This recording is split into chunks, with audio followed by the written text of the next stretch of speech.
Hello student, welcome to you at physics classes. आज हम लोग रिफ्रैक्शन स्टार्ट करेंगे। इससे पहले हम लोगों ने रिफ्लेक्शन बेस्ड ऑप्टिक्स के 8 लेक्चर देखा था हम लोगों ने। आज हम लोग ऑप्टिक्स लेक्चर 9 स्टार्ट करेंगे और लेक्चर 9 में हमारा जो टॉपिक होगा वो होगा रिफ्रैक्शन ऑफ लाइट। तो रिफ्रैक्शन ऑफ लाइट हम लोग स्टार्ट करेंगे और चेक करते हैं what is refraction of light. तो हम लोग स्टार्ट करेंगे refraction of light. Refraction of light. तो फर्स्ट ऑफ ऑल हम लोग रिफ्रैक्शन ऑफ लाइट को डिफाइन करेंगे। What is refraction of light? Refraction of light है क्या? तो फर्स्ट ऑफ ऑल उसे डिफाइन करते हैं। तो उसमें डेफिनेशन हम लोग लिखेंगे the phenomenon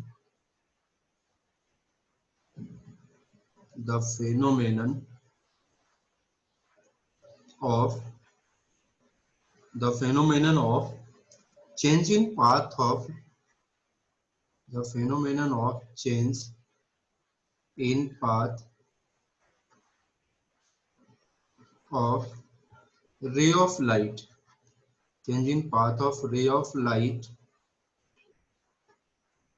when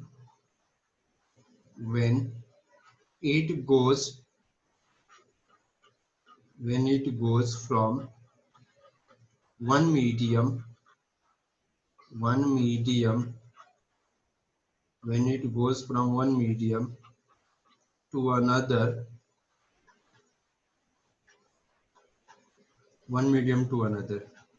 is called refraction of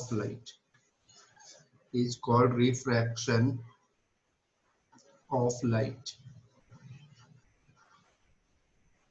हम लोगों ने रिफ्रैक्शन ऑफ लाइट को डिफाइन किया what is refraction of light, और उसमें हम लोगों ने ये डिफाइन किया है कि the phenomenon of change in path of ray of light, यानी लाइट के पाथ का चेंज होना। लाइट वैसे नॉर्मली हम लोगों ने रिफ्लेक्शन पार्ट में देखा था कि लाइट स्ट्रेट लाइन में ट्रेवल करते हैं, लेकिन अगर वो अपने स्ट्रेट लाइन से डाइवर्ट हो, स्ट्रेट लाइन से अगर अपने डाइवर्ट हो रहे हैं तो उसी फेनोमेनन को हम लोग क्या बोलते हैं? रिफ्रैक्शन बोलते हैं।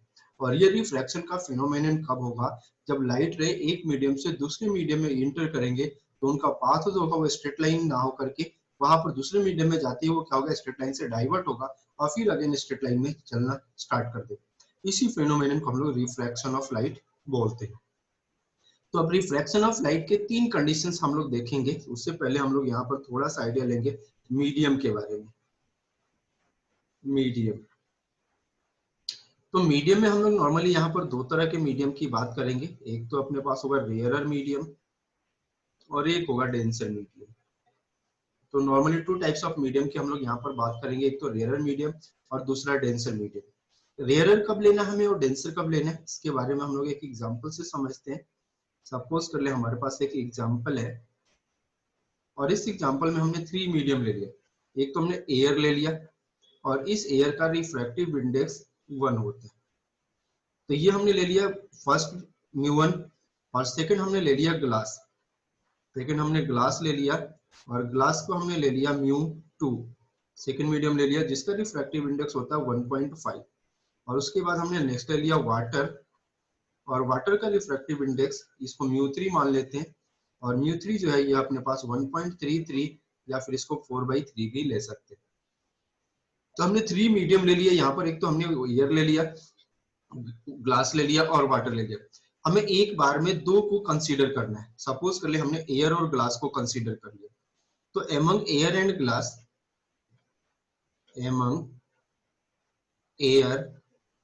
ग्लास, अब हम लोग जब एयर और ग्लास को कंसीडर करेंगे तो एयर का रिफ्रैक्टिव इंडेक्स तो क्या है यहाँ पर μ1 जो है ये 1 है, और ग्लास का जो रिफ्रैक्टिव इंडेक्स है μ2 ये अपने पास 1.5 है।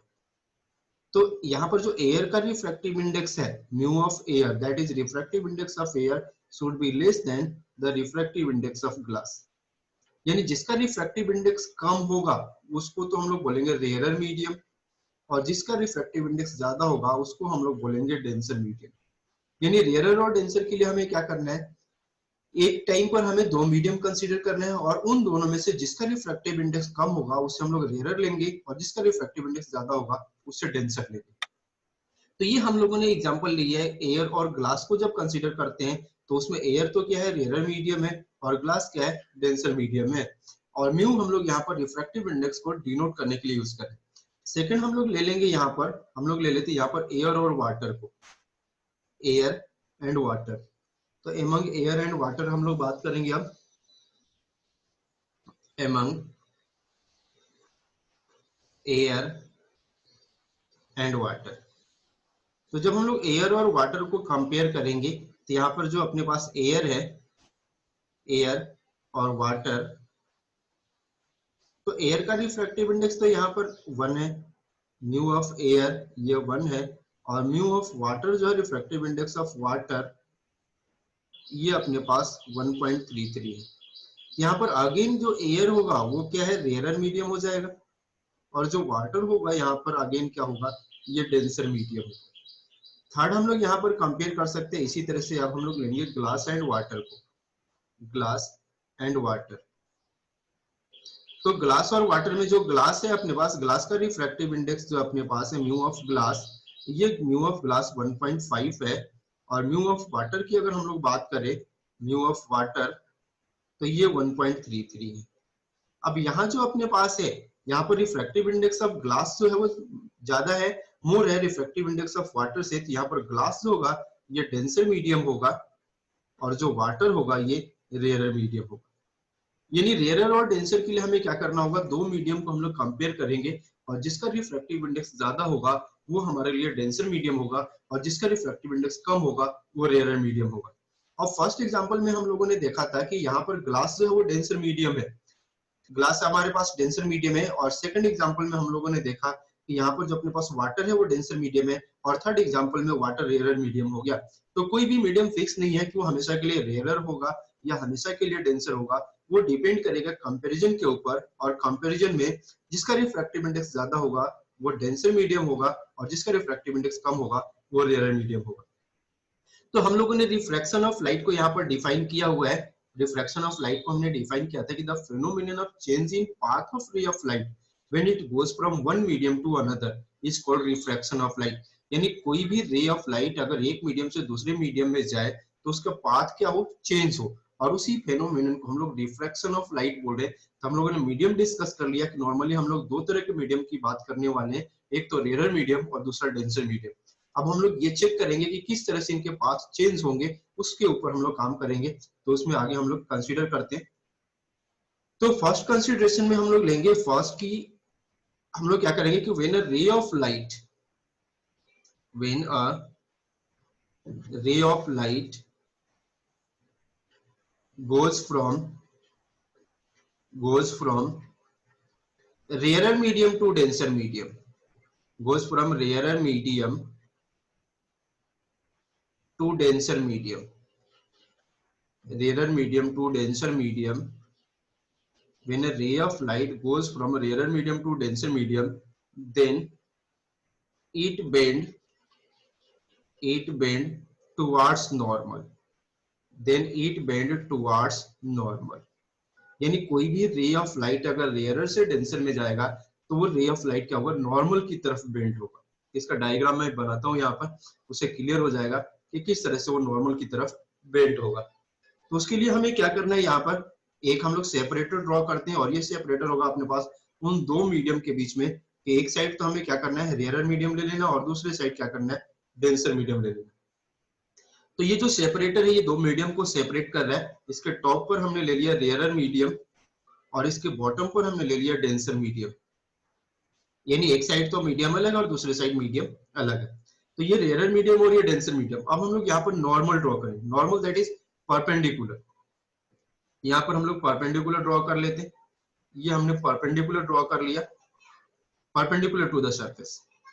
तो ये हमने परपेंडिकुलर यहाँ पर ड्रॉ कर लिया।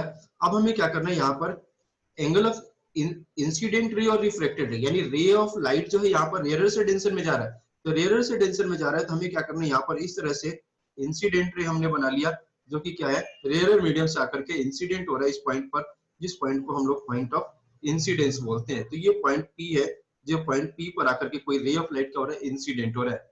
तो अब नॉर्मल और इंसिडेंट रे के बीच का जो ये एंगल है, इस एंगल को एंगल ऑफ इंसिडेंस बोलते हैं।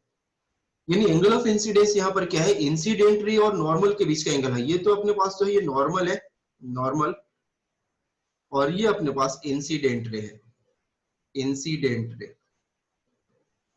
तो नॉर्मल और इंसिडेंट रे के बीच का जो एंगल है वो एंगल ऑफ इंसिडेंस है। अब हम लोग क्या करेंगे, इसमें रिफ्लेक्टेड रे ड्रॉ करेंगे। एक्चुअल में क्या होना चाहिए था कि अगर ये सेम मीडियम होता तो ये जो अपने पास ये स्ट्रेट लाइन पर इस तरह से रे ऑफ लाइट क्या होता, चला जाता। लेकिन अब रेयरर से डेंसर में जा रहा है, तो रेयरर से डेंसर में जा रहा है तो ये रे ऑफ लाइट क्या होगा, यहाँ से बेंट होगा, और बेंट होकर के क्या होगा, इस तरह से ये सेकेंड मीडियम में बेंट हो जाएगा और नॉर्मल के टुवर्ड्स बेंट होगा। तो ये नॉर्मल के टुवर्ड्स बेंट होगा। अब नॉर्मल और रिफ्रैक्टेड रे के बीच का जो ये एंगल है, इसको एंगल ऑफ रिफ्रैक्शन बोलेंगे हम लोग, और ये रिफ्रैक्टेड रे है, रिफ्रैक्टेड रे, ये रिफ्रैक्टेड रे। यानी अगर कोई भी रे ऑफ लाइट रेयरर मीडियम से डेंसर मीडियम में इंटर कर रहा है, ये रेयरर मीडियम का फर्स्ट मीडियम और ये डेंसर मीडियम है सेकंड मीडियम, अगर कोई रे ऑफ लाइट रेयरर मीडियम से डेंसर मीडियम में इंटर करेगा तो वो रे ऑफ लाइट हमें क्या होगा, नॉर्मल की तरफ बेंट होता हुआ हमें दिखाई देगा। ये तो फर्स्ट कंसीडरेशन है। अब इस केस में अपने पास क्या होगा, एंगल ऑफ रिफ्रैक्शन जो है वो less than angle of incidence होगा। यानी इस केस में जो एंगल ऑफ रिफ्रैक्शन है वो एंगल ऑफ इंसिडेंस से क्या होगा, कम होगा। नेक्स्ट कंसीडरेशन हम लोग चेक करेंगे सेकंड, और सेकंड कंसीडरेशन हम लोग लेंगे कि व्हेन अ रे ऑफ लाइट, व्हेन अ रे of light goes from denser medium to rarer medium, goes from denser medium to rarer medium, denser medium to rarer medium, then it bend, then it bend away from normal, then it bend away from normal, it bend away from normal। यानी हम लोगों ने अभी check किया था कि अगर कोई रे ऑफ लाइट रेयर से डेंसर में जाएगा तो नॉर्मल की तरफ बेंड होगा, अगर कोई रे ऑफ लाइट डेंसर से रेयर में जाए तो क्या होगा, नॉर्मल से अवे बेंड होगा। इस कंसीडरेशन को अब हम लोग चेक करने वाले हैं, तो इसका भी डायग्राम हम लोग ड्रॉ करते हैं। उसके लिए हम लोग फिर से एक सेपरेटर लेंगे जो दो मीडियम को सेपरेट करे। ये हमने सेपरेटर ले लिया, इसके एक साइड में तो मीडियम रेयर मीडियम लेना है और दूसरे साइड में हमें क्या करना है, डेंसर मीडियम लेना है। तो इस साइड हम लोग डेंसर मीडियम ले लेते हैं, पहले हमने यहाँ पर रेयर मीडियम लिया था, अब हमने यहाँ पर डेंसर मीडियम ले लिया, और दूसरे साइड हम लोग क्या करेंगे, रेयर मीडियम लेंगे, दूसरे साइड हमने रेयर मीडियम लेंगे। अब एक नॉर्मल ड्रॉ करेंगे, इस सरफेस पर जो सेपरेटर है, सेपरेटर पर एक नॉर्मल ड्रॉ करेंगे, normal that is perpendicular to the surface है ये हमने नॉर्मल ड्रॉ कर लिया। अब हमें क्या करना है, यहाँ पर रे ऑफ लाइट हमें डेंसर से रेयर में लेके चलना है, तो डेंसर से रेयर में लेके चलना है। हमने क्या कर लिया, यहाँ पर इस रे ऑफ लाइट को इस तरह से इंसिडेंट करा दिया जो कि डेंसर से रेयर की तरफ जा रहा है। तो डेंसर से रेयर की तरफ जा रहा है, तो यहाँ पर जो एंगल ऑफ इंसिडेंस होगा, ये एंगल ऑफ इंसिडेंस ये होगा, क्योंकि फर्स्ट ऑफ ऑल जो अपने पास था वो इंसिडेंट रे है, और ये इंसिडेंट रे यहाँ पर डेंसर मीडियम में है, इंसिडेंट रे, और ये अपने पास नॉर्मल है, ये नॉर्मल है। तो नॉर्मल और इंसिडेंट रे के बीच का जो एंगल है ये एंगल ऑफ इंसिडेंस है। अब यहाँ पर भी एक्चुअल में अगर दोनों सेम मीडियम होते, अगर ये डेंसर और रेयर अलग अलग मीडियम नहीं होते, तो ये रे ऑफ लाइट क्या होता है, इस तरह से स्ट्रेट लाइन में जाता है अगर सेम मीडियम होते। लेकिन मीडियम चेंज होने की वजह से, यानी डेंसर से रेयर में अगर जाए, यहाँ पर क्या होगा, ये रे ऑफ लाइट अपने पाथ को क्या करेगा, चेंज करेगा यहाँ पर आने के बाद, और पाथ को चेंज करने के बाद ये क्या होगा, अवे फ्रॉम नॉर्मल यहाँ से जाएगा, अगर डेंसर से रेयर में जा रहा है तो। अगर ये डेंसर से रेयर में जा रहे हैं तो अवे फ्रॉम नॉर्मल जाएगा। तो यहाँ पर अब जो एंगल, यहाँ पे इन दोनों के बीच का जो ये एंगल है, ये एंगल है एंगल ऑफ रिफ्रैक्शन, क्योंकि ये रिफ्रैक्टेड रे है, तो ये रिफ्रैक्टेड रे है, रिफ्रैक्टेड रे, और ये नॉर्मल से क्या हो गया, अवे हो गया, ये नॉर्मल है अपना, तो नॉर्मल से अवे चला गया। पहले हमने नॉर्मल के टुवर्ड्स देखा था, यानी इस डॉटेड लाइन से अवे और नॉर्मल से अवे, और इस डॉटेड लाइन से क्या होगा, नॉर्मल की तरफ बेंड होगा तो टुवर्ड्स नॉर्मल होगा। तो सेकंड केस हमने यहाँ पर चेक किया कि अगर कोई रे ऑफ लाइट डेंसर से रेयर में जाएगा तो अवे फ्रॉम नॉर्मल जाएगा ऑलवेज। यहाँ जो एंगल ऑफ रिफ्रैक्शन है वो greater than angle of incidence होगा।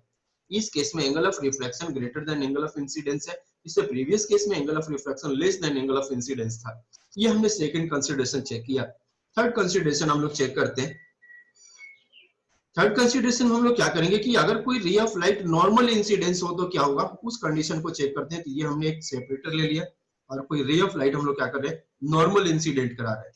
यहाँ से हम लोग कोई रे ऑफ लाइट जो है नॉर्मल इंसिडेंट कराएंगे। ये हमने किसी रे ऑफ लाइट को क्या कर दिया, नॉर्मल इंसिडेंट करा दिया।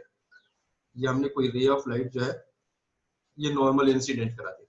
अब ये नॉर्मल अगर इंसिडेंट कराते हैं तो यहाँ से क्या होगा कि ये रे ऑफ लाइट इस कंडीशन में, जो ये रे ऑफ लाइट है, ये रे ऑफ लाइट इस कंडीशन में अपने क्या होगा, ये चेंज नहीं करेगा अपने पाथ को, और ये एज इट इज क्या होगा, स्ट्रेट लाइन में पास हो जाएगा।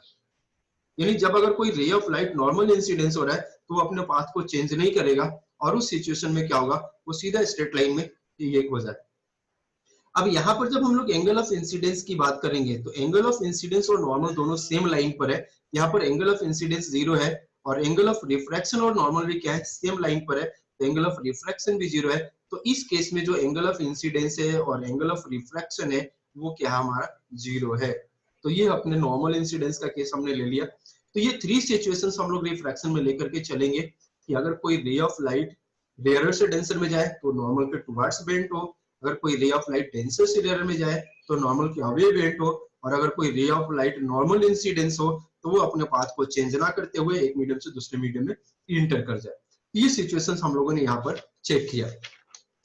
अब हम लोग बात करेंगे लॉज ऑफ रिफ्रैक्शन की। ये तो हमने चेक कर लिया कि क्या क्या कंडीशन है। अब हम लोग नेक्स्ट लेंगे लॉज ऑफ रिफ्रैक्शन। जैसे हम लोगों ने रिफ्लेक्शन में लॉज ऑफ रिफ्लेक्शन चेक किया था, यहाँ पर हम लोग लॉज ऑफ रिफ्रैक्शन चेक करेंगे। लॉज ऑफ रिफ्रैक्शन, रिफ्लेक्शन में हम लोगों ने 2 लॉज ऑफ रिफ्लेक्शन के बारे में देखा था। There are 2 laws of reflection. इसमें भी अपने पास there are 2 laws of refraction. तो फर्स्ट लॉ की बात करें पहले, इसमें अपने पास इंसिडेंट रे,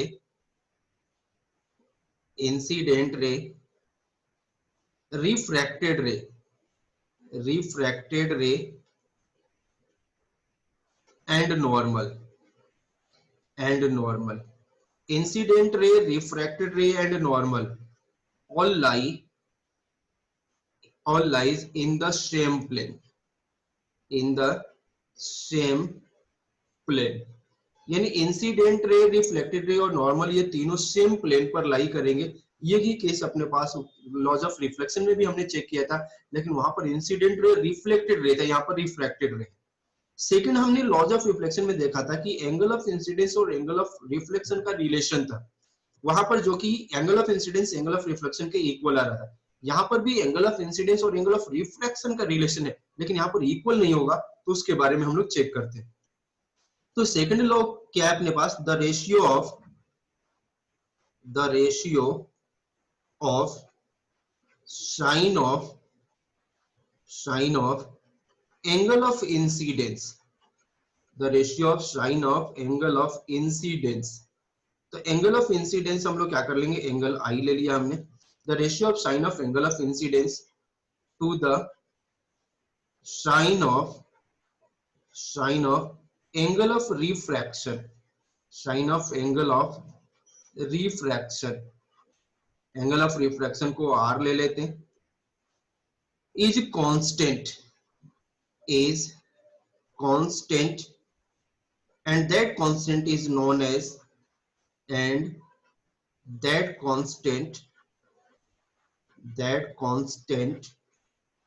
is known as, that constant is known as relative refractive index, relative refractive index। और उस कांस्टेंट को हम लोग रिलेटिव रिफ्रैक्टिव इंडेक्स बोलते हैं। आगे मैं बताऊंगा रिलेटिव रिफ्रैक्टिव इंडेक्स क्या होता है। तो ये हमने ले लिया। अगर मैथमेटिकली बात करें हम लोग तो इसका मीनिंग क्या है, sine i divided by sine r equals to constant, equals to constant and is equals to mu two by mu one ले सकते हैं, mu two divided by mu one, जहां पर म्यू टू जो है रिफ्रैक्टिव इंडेक्स है medium 2 का और म्यू वन जो है रिफ्रैक्टिव इंडेक्स है मीडियम 1 का। तो where mu two is refractive index of medium 2 and mu1 is a refractive index of medium 1, refractive index of medium 1। Medium 1। हम लोग इसे चाहे तो इस तरह से भी लिख सकते हैं, बहुत सारे बुक्स में हमें मिलेगा, यहाँ पर इस तरह से मिलेगा। तो इसका मीनिंग क्या है, μ1 दैट इज μ2 बाई μ1, μ2 बाई μ1। तो ये μ1 2 इस तरह से अगर लिखा हुआ मिले, ये 2 इस साइड राइट साइड भी हो सकता है। इसका मीनिंग ये है that is refractive index of medium 2 with respect to medium 1। ये है, इसी को हम लोग रिलेटिव रिफ्रैक्टिव इंडेक्स बोलते हैं। तो ये है, और इस लॉ को जो है, इस लॉ को जो दिया था वो स्नेल्स ने दिया था, इसलिए इसे स्नेल्स लॉ भी बोलते हैं। स्नेल्स लॉ ऑफ रिफ्रैक्शन है ये, इसको स्नेल्स लॉ बोलते हैं क्योंकि स्नेल एक साइंटिस्ट था जिसने इस लॉ को दिया था। तो ये 2 लॉज ऑफ रिफ्रैक्शन है। फर्स्ट लॉ है incident ray, refracted ray and normal all lies in the same plane, और second है the ratio of sin of angle of incidence to the sin of angle of refraction is constant and that constant is known as relative refractive index। हम लोगों ने यहाँ पर देखा कि sin i by sin r जो वो constant है, और ये कांस्टेंट है μ2 by μ1, और μ2 by μ1 के अपने पास रिलेटिव रिफ्रैक्टिव इंडेक्स है। इसको मैथमेटिक ये डायग्राम पर हम लोग चेक करते हैं कि डायग्राम पर ये किस तरह से है और इसका क्या ऑब्जर्वेशन हम लोग लेते हैं। तो एक डायग्राम हम लोग बनाएंगे और उस पर इनको ड्रॉ करके चेक करते हैं। तो हमने ये ले लिया, ग्लास ले लेते हैं। सपोज कर लिए अपने पास कोई ग्लास है, और ये ग्लास हमारे लिए क्या होगा, मीडियम 2 का काम करेगा। तो ये हमने ग्लास ले लिया, और ये ग्लास हमारा क्या है, डेंसर मीडियम होगा, जिसका रिफ्रैक्टिव इंडेक्स हम लोग क्या कर लेते हैं, μ2 ले लेते हैं। सराउंडिंग में एयर है, और इस एयर का जो रिफ्रैक्टिव इंडेक्स है वो μ1 ले लेते हैं। ये हमने एयर का रिफ्रैक्टिव इंडेक्स μ1 ले लिया। अब हमें क्या करना होगा, इसके एक्स पर हम लोग यहाँ पे क्या कर लेते हैं, नॉर्मल ड्रॉ कर लेते हैं। यहाँ पर हमने नॉर्मल ड्रॉ कर लिया, यहाँ हम लोग नॉर्मल ड्रॉ कर लेते हैं, ये हमने नॉर्मल ड्रॉ कर लिया। अब हमें क्या करना है, यहाँ पर इंसिडेंट रे लेते हैं जो कि एयर से ग्लास की तरफ जाए। यानी हम लोग क्या करेंगे, यहाँ से रेयर से डेंसर में इंसिडेंट रे लेके जाना चाह रहे हैं। तो यहाँ पर हम लोग इंसिडेंट रे लेंगे जो कि रेयर से डेंसर मीडियम में जाए। इस तरह से हमने ले लिया, ये इंसिडेंट रे है जो कि रेयर से डेंसर दैट इज एयर से ग्लास में जा रहा है, और एयर से ग्लास में जा रहा है तो एयर तो as a rare medium treat होगा। एयर अपने पास यहाँ पर रेयर मीडियम की तरह है, और ग्लास जो है अपने पास यहाँ डेंसर मीडियम की तरह है, क्योंकि यहाँ पर जो μ2 होगा, mu of glass would be greater than mu of air, और इसलिए अपना जो होगा ये सेकंड मीडियम क्या है, डेंसर मीडियम है। यानी ग्लास जो है यहाँ पर वो डेंसर मीडियम है, और सराउंडिंग मीडियम जो वो रेयर मीडियम। तो हमने यहाँ पर क्या कर लिया कि कोई रे ऑफ लाइट है जो कि इंसिडेंट हो रहा है उस पॉइंट पर आकर के, इस पॉइंट पर इंसिडेंट हो रहा है। सपोज कर ले इस पॉइंट का नेम रख लेते हैं हम लोग, कोई पी पॉइंट रख लेते हैं, और इस पी पॉइंट पर ये नॉर्मल के साथ जो एंगल बना रही है, एंगल ऑफ इंसिडेंस बनेगा, क्योंकि ये अपने पास क्या है, ये इंसिडेंट रे है। अब ये क्या होगा, यहाँ से अगर रेयर से डेंसर में जा रहा है तो नॉर्मल के टुवर्ड्स बेंट होगा, तो नॉर्मल के टुवर्ड्स ये बेंट होगा, क्योंकि रेयर से डेंसर में जा रहा है तो ये टुवर्ड्स नॉर्मल इस तरह से बेंट हो गया। इस तरह से हमने सपोज कर लिया कि ये रे क्या होगा, यहाँ पर टुवर्ड्स नॉर्मल बेंट हो गया। अब जो ये रिफ्रैक्टेड रे के साथ एंगल बनाएगा, ये एंगल ऑफ रिफ्रैक्शन है, इसको आर मान लेते हैं। तो ये यानी मीडियम 1 से मीडियम 2 में एंटर हुआ, तो मीडियम 1 का रिफ्रैक्टिव इंडेक्स अपने पास μ1 है, और मीडियम 2 का रिफ्रैक्टिव इंडेक्स μ2 है। अब पी पॉइंट पर हम लोग क्या करेंगे, स्नेल्स लॉ अप्लाई करेंगे, जो लॉ हमने अभी देखा था। यहाँ पर हम लोग लेते हैं applying Snell's law at P. हम लोग एक्चुअल में एप्लीकेशन देखना चाह रहे हैं कि स्नेल्स लॉ जो हमने अभी लिखा था sine i by sine r, वो क्या है और किस तरह से हम लोग अप्लाई करेंगे। यहाँ पर हम लोग क्या लिख सकते हैं, sine i by sine r, sine i by sine r equal to, यानी आई है that is sine of angle of incidence, और ये हमारे sine of angle of refraction. तो sine i by sine r, अब इंसिडेंस वाले में यानी रेयर मीडियम का जो रिफ्रैक्टिव इंडेक्स है और डेंसर मीडियम का जो रिफ्रैक्टिव इंडेक्स है, तो हमें क्या करना होगा, डेंसर मीडियम का refractive index divided by rare medium का रिफ्रैक्टिव इंडेक्स। यानी हमें क्या करना होगा, सेकंड मीडियम का refractive index divided by first medium का रिफ्रैक्टिव इंडेक्स लेना होगा हर केस में। तो ये हम लोग इस तरह से क्या करेंगे, इसको स्नेल्स लॉ को अप्लाई करके लिखेंगे। यही अगर कोई रे ऑफ लाइट अपने पास क्या होता है, इसमें मीडियम 2 से मीडियम 1 में जाता, तो राइट हैंड साइड में हम लोग कर लेते μ1 बाई μ2 लेते। यानी फर्स्ट ऑफ ऑल रे ऑफ लाइट क्या था, मीडियम 1 में था, तो हमें क्या करना है, sine i by sine r right hand side में second medium divided by first medium लेना है। और अगर मीडियम 2 से मीडियम 1 में जाता अपने पास रे ऑफ लाइट, तो राइट हैंड साइड में μ1 बाई μ2 लेके चलते। तो इस तरह से हम लोग क्या करेंगे, यहाँ पर इसको अप्लाई करेंगे। अब कुछ कंडीशंस हम लोग चेक करेंगे, कुछ फॉर्मूले हम लोग बनाएंगे, और स्नेल्स लॉ को एक्चुअल में थोड़ा सा हम लोग इलाबोरेट करना चाह रहे हैं।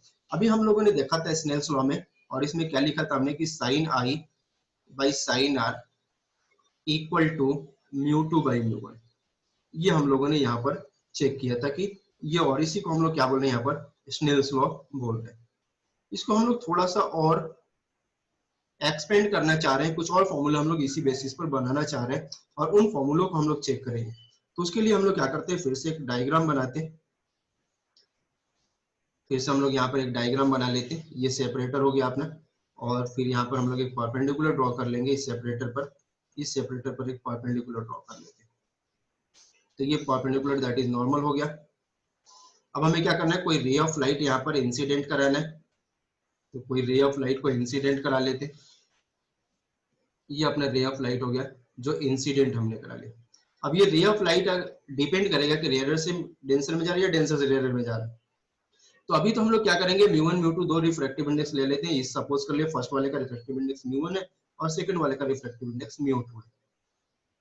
तो अगर हम लोग डेंसर से रेयर में जा रहे हैं या रेयर से डेंसर में जा रहा है, तो वो डिपेंड करेगा रे ऑफ लाइट से कि अगर हम लोग क्या करें, इसको यहाँ से इस तरह से अगर बेंड करा देते, इसका मीनिंग क्या है कि फर्स्ट मीडियम रेयर मीडियम था और सेकंड मीडियम डेंसर मीडियम है। तो ये हमने यहाँ पर ले लिया। अब यहाँ से एंगल ऑफ इंसिडेंस, इसको आई ले लेते हैं एंगल ऑफ इंसिडेंस को, और एंगल ऑफ रिफ्रैक्शन को हम लोग क्या करेंगे यहाँ पर आर सपोज कर लेते हैं। इसको हमने आर मान लिया। इस पॉइंट को, पॉइंट ऑफ इंसिडेंस को पी ले लेते हैं, जिस पॉइंट पर आकर के इंसिडेंट हुआ। तो फर्स्ट तो अपने पास क्या है, मीडियम वन। इधर अपने पास मीडियम वन है जिसका रिफ्रैक्टिव इंडेक्स म्यू1 है, इधर मीडियम टू है जिसका रिफ्रैक्टिव इंडेक्स म्यू2 है। अब यहाँ से हम लोग करेंगे क्या कि हमें पता है कि जो रिफ्रैक्टिव इंडेक्स है, रिफ्रैक्टिव इंडेक्स को हम लोग यहाँ पर डिफाइन कर लेते हैं और उसी के बेसिस पर हम लोग और आगे एक्सपेंड करेंगे रिफ्रैक्टिव इंडेक्स। तो रिफ्रैक्टिव इंडेक्स है क्या, the ratio of speed of light in vacuum, speed of light in vacuum to the speed of light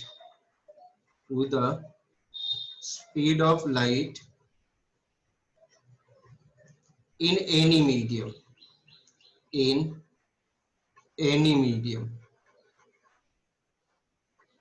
is called refractive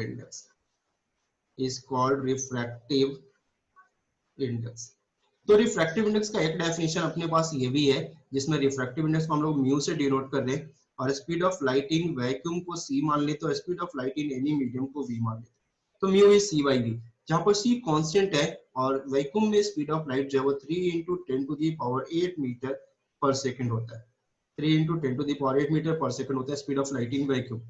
तो सी तो है speed of light in vacuum, speed of light in vacuum. Vacuum में ये speed of light है और we जो है अपने पास ये स्पीड ऑफ लाइट है किसी भी पार्टिकुलर मीडियम में, यानी मीडियम टू मीडियम में स्पीड ऑफ लाइट क्या होगा, चेंज होगा, और यही कॉज ऑफ रिफ्लेक्शन है। आगे हम लोग बात करेंगे इस पर भी। तो हम लोग ये कह रहे थे कि ये तो क्लियर हो गया कि फर्स्ट अपने पास जो रिफ्रैक्टिव इंडेक्स किसके ऊपर डिपेंड कर रहा है, तो speed of light in medium के ऊपर डिपेंड कर रहा है, या फिर यूं बोले कि speed of light in medium किसके ऊपर डिपेंड कर रहा है, तो रिफ्रैक्टिव इंडेक्स पर डिपेंड कर रहा है।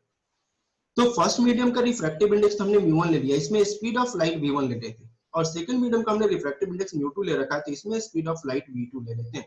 तो यहाँ पर जब म्यू1 और v1 को हम लोग रिलेट करेंगे, तो what is mu one is c by v1, और यहाँ पर जब म्यू2 और v2 को रिलेट करेंगे तो म्यू2 इज c by v2। तो व्हाट इज म्यू2 by म्यू1, इसको इक्वेशन फर्स्ट ले लेते हैं, इसको इक्वेशन सेकंड ले लेते हैं।